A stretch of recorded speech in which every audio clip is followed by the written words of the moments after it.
The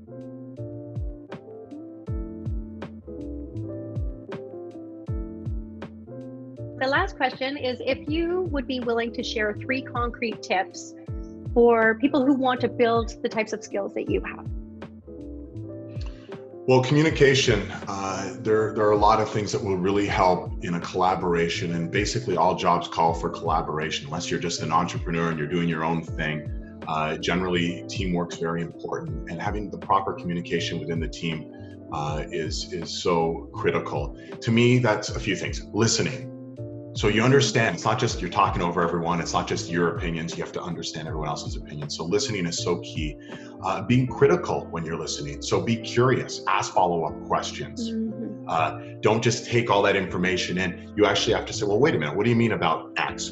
Well, why is that the case in this area? Be curious about it. And those are really imperative things.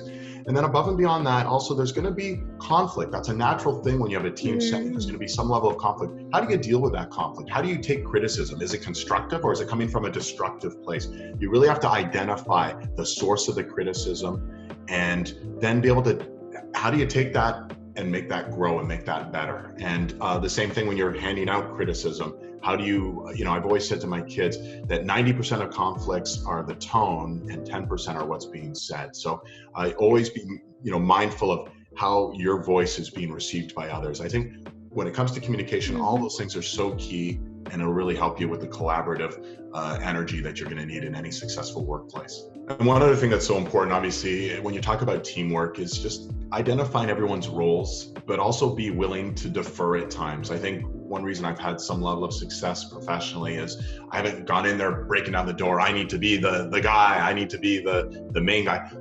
Be a part of a team and learn from other people within the team. And I think that's such a key thing. Not wanting to walk through the door on day one and say, well, I'm ready to be the CEO.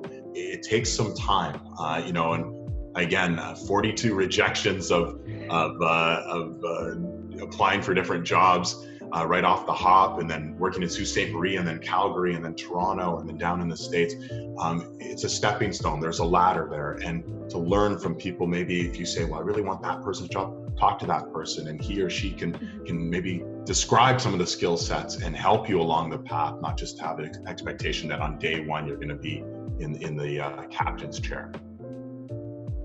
Well, David, it's been a real pleasure talking to you today. Thanks so much for sharing all your insights with us.